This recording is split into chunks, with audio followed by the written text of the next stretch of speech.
Welcome back, everybody. Your time now is 8:13. Buy now, pay later services have exploded recently in popularity, and they've typically been left off credit reports, but that's all going to change in a big way. FICO recently announced that it will factor BNPL loans into people's credit scores. Certified financial planner Bobby Rebell joins us live this morning. Bobby, good morning to you. Thanks for being with us. So why have these loans been left out of traditional credit scores? Well, good morning, and thank you for having me. And thank you for talking about this very important topic because you're right, it is changing. This industry really has expanded so much recently.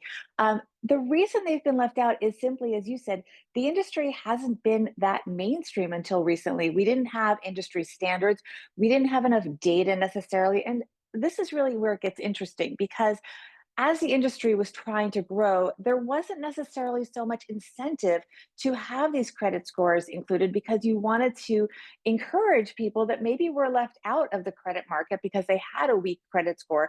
You wanted to encourage them to try out buy now, pay later to increase the market size. So I'm not sure the BNPL companies were necessarily clamoring for this. Okay, so and we know this change is expected to take place in the fall. What can people do now to boost their credit score? I love this question. They should do what they already should have been doing, which is, first of all, make all your payments on time. You always want to be doing that with buy now, pay later anyway, because it's structured in that you have, let's say, four equal payments. And if you pay them on time, you're going to come out in great shape, usually with very little to no fee. So you should be doing what you already should be doing, but you also should be paying more attention to your credit reports, making sure that all of the information is accurate, making sure that everything is on the up and up and that you don't accidentally make a mistake or there isn't an error out there so that as these scores evolve, as you mentioned in the fall, you are on board and everything is going to be in order.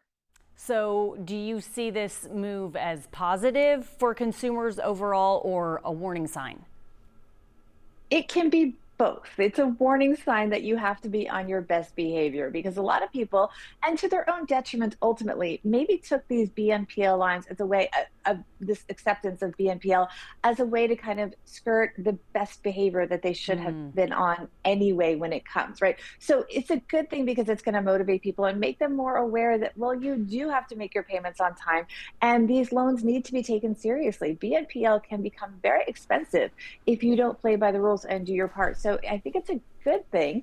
And the other thing that's really important is BNPL was great for people that maybe hadn't yet established credit just because they were young or they just didn't have a track record enough because of course our credit scores take into account large part the length of our credit history. So if you didn't have that, BNPL was a great way to actually get that buying power, but you weren't getting the improvement in your credit score. Now it's going to give you the opportunity to also use it to get better credit overall for all kinds of loans.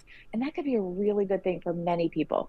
Yeah, it's going to catch a lot of people off guard. And I've always thought they need to be Yeah. teaching this to our young kids in high school so they are ready and making good financial decisions in the future. I think this credit score is a new form of self-care, I think, Bobby. Thank you so much for being I with us. absolutely believe that. Thank you. All right, Thank we'll you for see you. having me. Thank you.